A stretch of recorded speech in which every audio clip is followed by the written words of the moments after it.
to that. I know some of you students probably don't want to read much more, but this is important. I'm kind of learning where this young man has came from and has been, and so it's outstanding to have Beau back in our community and speaking to you tonight. So Beau TIllman is a Pratt High graduate from the class of 1999. His Greenback career started as a member of the Pratt Wrestling Club in the fall of 1990 under the instruction of his father, Don TIllman. Beau was a three-time 4A state champion, one of those seasons, the senior year, undefeated, and also finished second one year as well. Following graduation, TIllman wrestled for Labette Community College, and he was a team captain and varsity member for a year and a half before an injury. So then in 2001, TIllman transferred to Kansas State University with the direct intentions of highlighting the need for a Division I wrestling program in the state of Kansas. He joined the KSU Wrestling Club in January of 2002 with a vision of implementing structure while marketing his remaining years of eligibility to showcase a measurable level of competition in the NCWA for Kansas followers. Beau quickly became a member of the National Collegiate Wrestling Association Student Leadership Program, a student-run organization founded for the sole purpose of transitioning college programs into varsity status. His combined roles consisted of head coach, president, vice president, treasurer, secretary, student, and athlete, while also taking the lead on marketing, fundraising, team building, and team apparel. TIllman earned 2 Southwest Conference championships and went on to become a 2-time NCWA All-American, placing 4th and 5th at 133 pounds. And in 2007, his second year as a full-time coach for the Wildcats, he received the National Coach of the Year. Despite the success, TIllman's proposal was denied for political reasons from Kansas State University, and on January 12th of 2008, Coach TIllman was informed by the National Coaches Wrestling Association to cease all efforts in obtaining NCAA wrestling status. In addition to his KSU roles, he volunteered as an assistant for Manhattan High School, Manhattan Kids Optimist Club, and managed private lessons while working full-time as a foreman for Allscapes Construction. And then in the spring of 2010, TIllman was approached to step in as an interim head wrestling coach for Newman University. In the process of making the arrangements during that pivotal time, TIllman found his way back into Greenback country. Beau entered as an assistant coach for Pratt High School and an assistant coach for the Pratt Wrestling Club in 2011. He also serves as current board member for the Pratt Wrestling Club. Beau has became a licensed insurance agent in 2010, and so he holds licenses in life, health and accident, property and casualty, and holds a bank certification through State Farm Bank. TIllman specializes in life insurance, Medicare, and financial services under the direction of the local State Farm agent, Dan Gillen. Beau dedicates his off-seasons to continued growth in wrestling knowledge and sharing skills by offering camps locally and throughout Kansas. He believes that athletes should always have an open door for fun in the pursuit of skill mastery. He often reflects on one particular KSU wrestling culture, which consisted of a group of self-sufficient individuals reaching out in self-organized pickup games outside the scheduled practice time just because they love to wrestle. So one of Beau's passions is building relationships through involved interaction within our youth wrestling programs and watering seeds of potential year-round as he watches generations sprout into hopes of Pratt High's first team state championship in wrestling. TIllman's overall purpose in coaching is actively teaching through the sports by encouraging goals, discipline, and self-reliance in all phases for preparation going into the next level. Beau's greatest achievement in life is his 10-year-old daughter and best friend, Jaden TIllman. So, ladies and gentlemen, Beau TIllman.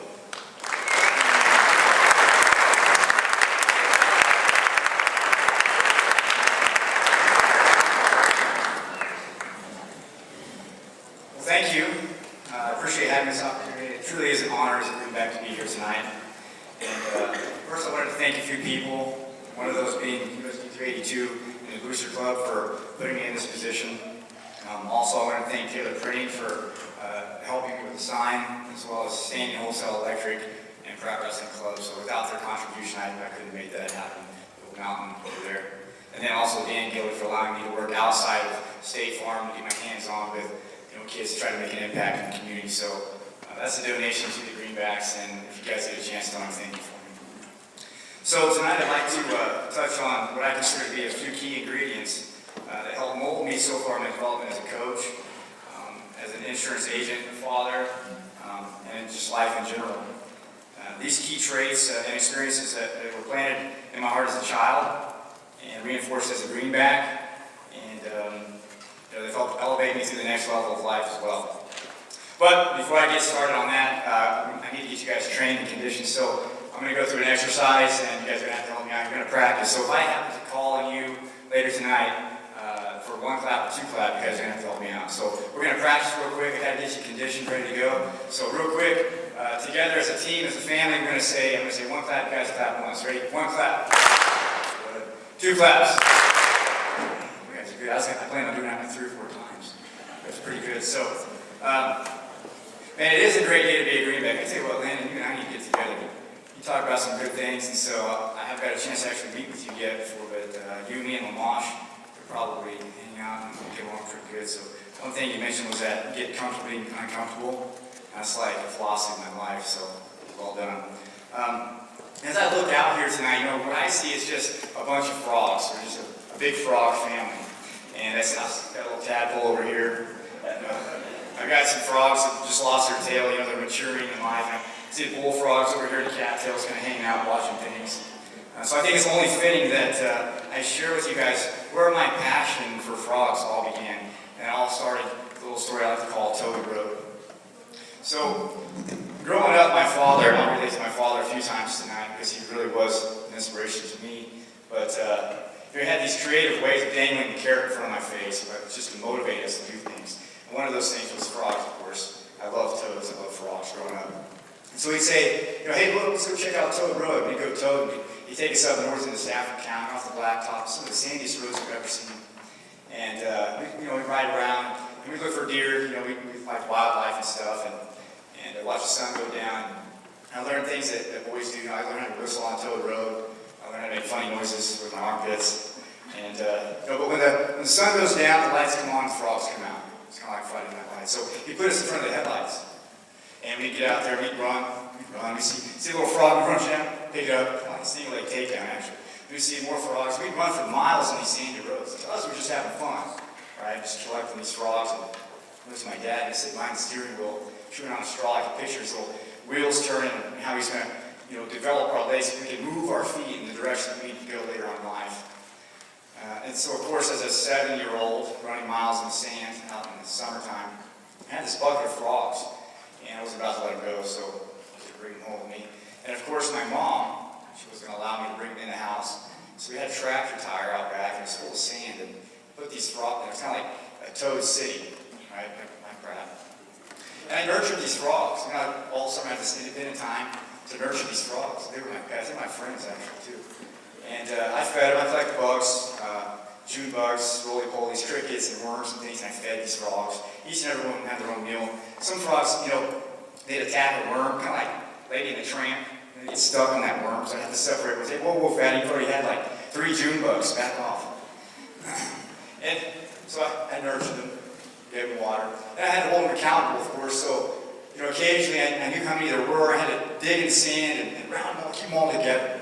I made sure that none of them roamed off or got eaten by a neighborhood cat or something. And also, I guess, I don't know if it's an inner coach in me or what, or maybe this old cartoon, kind of old school. I watched a lot of cartoons like Tom and Jerry. You guys may not know about that. I had this creative idea that I was going to train these frogs, right? That old cartoon is actually from the 1950s called One Froggy Evening. You guys know what I'm talking about? That rascally frog at the top hat. Hello, my baby. Hello, my dog. Okay. Yeah, you guys know what I'm talking about. So I was going to train these frogs, and it's amazing. I realized I could touch a frog on his shoulder, he'd bow, so I'd say bow. And you know what? You put a frog or a greenback on his back, they don't like being there, so they do like a wrestling term, they hip heist. They neck brace. You got this fundamental bridge. Toes will flip to their bellies really quick, so I'd say, hip heist, get to your belly. And then, of course, frogs have the best referee's position. I mean, they're real squatty, close their spaces down, and you can't move them out of the base. And they're motivated. It's a good fundamental position where they can explode, in the face of danger. Battle. Frogs, best referee's position. And so, at my age, I reflect and analyze on my life and where everything started, working with frogs and stuff back when I was 7 years old. Fast forward 30 years later, and it's funny to me because, it's kind of like my tractor tire. And I'm still running around, collecting, nurturing, and training little frogs to this day. And that all started on Toad Road. So who wants to know the secret to becoming a state champ? Ty's over staring me down. Nobody? Nope, no hands in the air. All right, I'm going to need some volunteers. No wrestlers, we need some volunteers. You come up here, I like you. Go ahead, go up there to the front.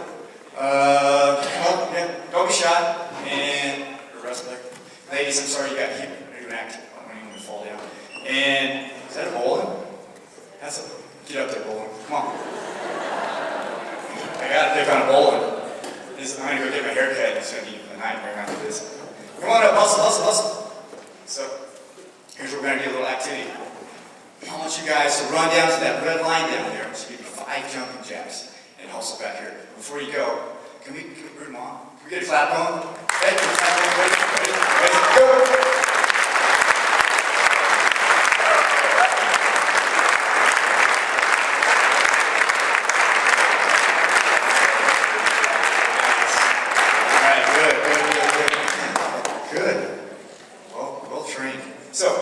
You guys got 6. You're kidding. Hey, that's okay. Good job. Actually, I wasn't prepared for that because it's very uncommon. In 6-7 years of doing camps across Kansas, and in the summertime with my athletes and guys that haven't been there before, there's maybe been one person in the state of Kansas that is uncommon enough to do more than what's expected of him. And that's really the secret, is being uncommon in your work ethic. So let's give these guys a claps. Nice. Now that way of thinking, again, I got to refer back to my father because he shared a story with me back in 1987. Don't do the math. I was like, 7, 8 years old. But it changed my life. And my career as a wrestler, people talk about kids wrestling doesn't really mean much, but to me it meant a lot because that was my development as a little frog going into the future. But he shared a story with me, had an impact, and I call it my father's snow show. You see, he was a sprinter, he was very passionate about running, and as a freshman he lived in Denver, Colorado. He was excited about a workout that day, but it had snowed 18 inches, and so he was faced with a problem. He had an obstacle in his way, and he had some options. He could have probably gone in, taken the day off, but he focused more on the solution. And that solution was a snow shovel. Pretty simple, right? But he went out back, he had his big backyard, he dug a path in this 18 inches of snow. He slapped his ankle weights on, he ran sprints for hours on this path. Now, as a kid, I had this vivid imagination. I could picture my dad, I could literally picture him, steamrolling off his collar, his hands beat red, his feet smoking wet and cold, and this snarl, the look in his eyes, eye to tiger, predator-type mentality. And that image changed my life. Being comfortable, being uncomfortable, being an uncommon Greenback. And so, growing up, I looked for those types of opportunities, intentionally put myself in a position where I could be uncommon. And it really does all boil down to mindset. There's 2 things you can control, which is effort and attitude. Now, last year, Cole and Reiner mentioned my name in the same sentence as passion. And Coach Swank mentioned passion. I mean, how do you maintain that sort of intensity for 30-some years? I mean, I still train like that today. I was doing that to last night. I wanted to get a workout in before I came here, but I didn't have time. I had to get all dressed up and ready to go. How do you maintain that sort of intensity? Well, there's a few things. I think I was just really good, at staying motivated, and being creative. And I had these motivational buttons. I knew what they were, I knew how to push them, and I knew when to push them. And then it also all went back to my why. And if you guys have ever heard, know your why, to me, fuel to that fire. And my personal why was all of you. It was the community. It was the same feeling you guys felt after you won the state championship in football. What did it feel like when you saw your mom when you were holding that trophy? What did it feel like? On the bus ride home, dinner that night, fire trucks spraying water over the bus. The next week at school, I mean, you guys actually carried on a few more months further than I did. I mean, I woke up the next morning, I was thinking about state championships again, but how did that feel? For me, I carried that in my heart every single day. And if you saw me running down the highway, that was my flag. You guys were my why. Because I wanted you guys to enjoy that moment. And that's passion. And I do the same thing as a coach. It's very important. And that's a passion I carry with me as a coach for all of you. So you guys can share that together someday. And if you think about, what it means to be an uncommon Greenback, you talk about the traits. And I love this. I love the uncommon Greenback that we came up with. You talk about grit and valor, passion, respect, and team. Those are all things that are developed in those moments. You can't just show up in the fourth quarter and expect to pull grit out of your back pocket, can you? You can't just show up and play a team like Holcomb at home, the defending state champions, and expect to have valor. You can't just say, respect me. You don't just become a team by showing up. All of those traits, guys, are developed by practicing the same way you practice your repetitions, or swinging a bat, or getting in the weight room. Those types of grit is developed in those uncommon moments. So you have to practice and put yourself in those positions. So you guys are probably wondering, maybe before you guys are probably wondering what this mountain is over here. And it's a combination of a philosophy and experiences, of failures and successes, setbacks, state championships. It's just a combination of all these things. It's a journey. In your athletic career, it is a journey. You learn about those traits on that journey. And really, that mountain came to fruition 1998. I lost the state championship. Up 9-3 on a good kid. All I had to do was this. And I'm a 4-time state champion. 8th one in Kansas history. But that's not like me. I got to stay and fight, right? So the next morning I wake up. I'm hurt pretty bad, actually, all the way till August. But we're not going to talk about that. We're not going to talk about that match too much. But I woke up the next morning and went running. I had to focus on solutions right away. And there's a quote that was in a book that Cliff Monk gave me. He's here tonight. He gave me this book of mindset, visualization, positive self-talk, all these great things, this mindset type of thinking. It was right up my alley. I needed that. And in this book it said, many paths lead to the mountaintop. Choose yours and climb. You will find problems, but focus on solutions. I had that written on my baseball cap. And I carried it on my hat every summer. I was bass fishing. Every time I take that hat off and switch spinnerbaits, I looked at that all summer long. And so that's really where this mountain came to be 20 years ago. 20 years and a month ago, actually. I went running after this banquet 20 years ago, as soon as I got home first thing. But, you talk about, everyone's got their mountain. I mean, I've got several mountains I'm climbing right now. Maybe you're a father and you're just trying to get your children to the top of the mountain, into college, or graduate high school. Maybe something greater in life. Maybe you're a coach and you're trying to elevate culture, you're trying to bring a community together and win a first state championship for your team. Maybe you're a single mother and you're working full time. You want to go back to nursing school. Hey, you're going to run into problems, you're going to see adversity, but you got to focus on solutions. Right? So along the way, we develop these traits. We get to the top. When we get to the top, guys, again, it's not about the reward. It's not about the trophies and the medals and the accolades, the status and the pride. Yeah, I won a state championship, walking through the halls, feeling pretty good. It's not about that. It's about the lessons and the journey along the way. Because at the top of the mountain, it's not just a reward, it's culture. And that's where culture is developed. That's where culture is elevated. Because what you have, I talked about tadpoles, little frogs. So you have a bunch of those little guys at the bottom of this mountain. They're looking up and they're saying, man, Travis Tice, man, Cadence Reiner, Jaden Caleb, Dylan Pellet. I'm going to climb that mountain these days. I'm going to climb that mountain. Because, and this is how we do things around here. You guys have the power. I get to walk up here all night and give you goosebumps and get you motivated. But really, kids, you have the power to make a difference. You have the powers to be legends with writings on the wall, to be heroes for the rest of your lives, for decades to come, if you come together and decide and commit to do that. So let me fast forward and actually talk about one mountain in particular. It's the sole reason I decided to do this tonight. I was a little bit nervous, actually, to tell you the truth. Not because I'm too afraid of giving speeches, but because I've spent most of my life in front of thousands of people in large venues and nothing but spandex, so that scared me being in front of a lot of people. But it was a story I have to embrace.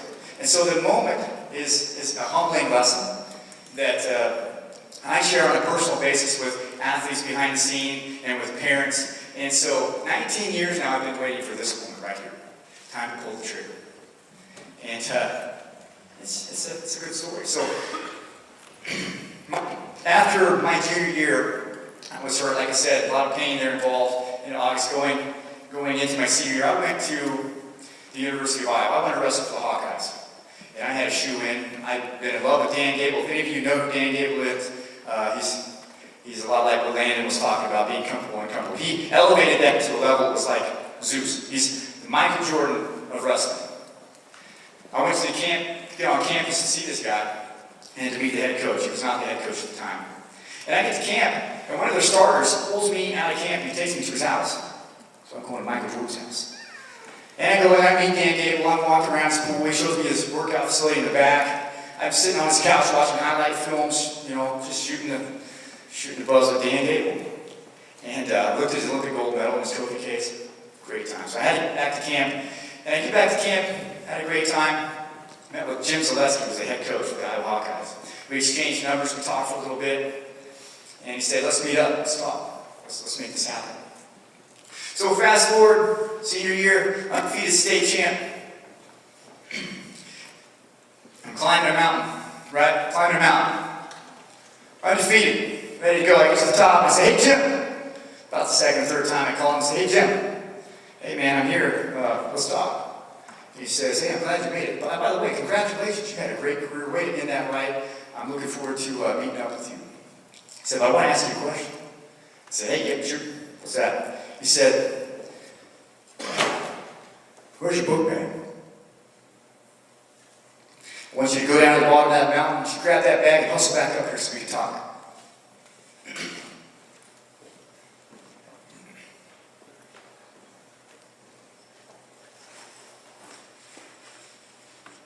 Now, you have to mind me, the difference between criticism and feedback is how you hear it. I'm responsible for all the choices I make in my life. I had resources in this school. But I learned from the head coach at the University of Iowa, the greatest wrestling school in the country, 15 national championships in 21 years, what an ACT test was.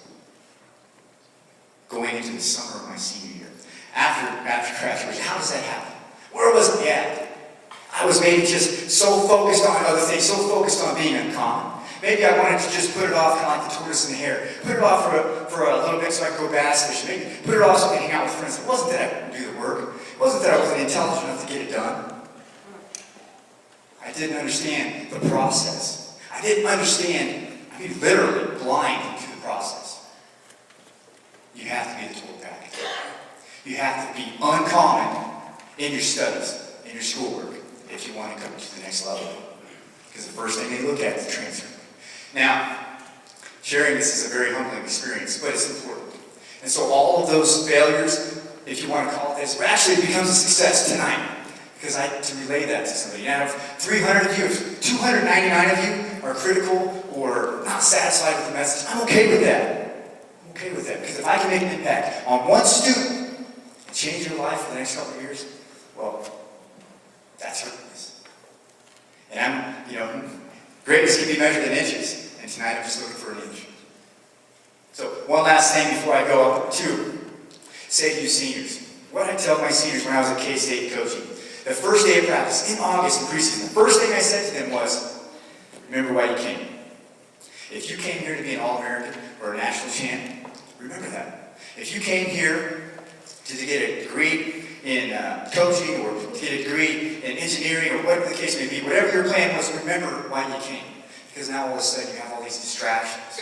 You have all this independent freedom to do the things mom and dad's not looking over your shoulder, waking you up out of bed. Hey, you came here to do something. Remember that. Stay on path. There's a lot of distractions on that mountain. stay on path to the top. So there's one thing I would like to do, and I hate to bother you guys, but we gotta do it. Before I go, I would like everyone to stand up. Come on now. Get motivated. Find your why. Alright. As a team, as a culture, and as a family, I want to hear Go Greenbacks on 3. 1, 2, 3.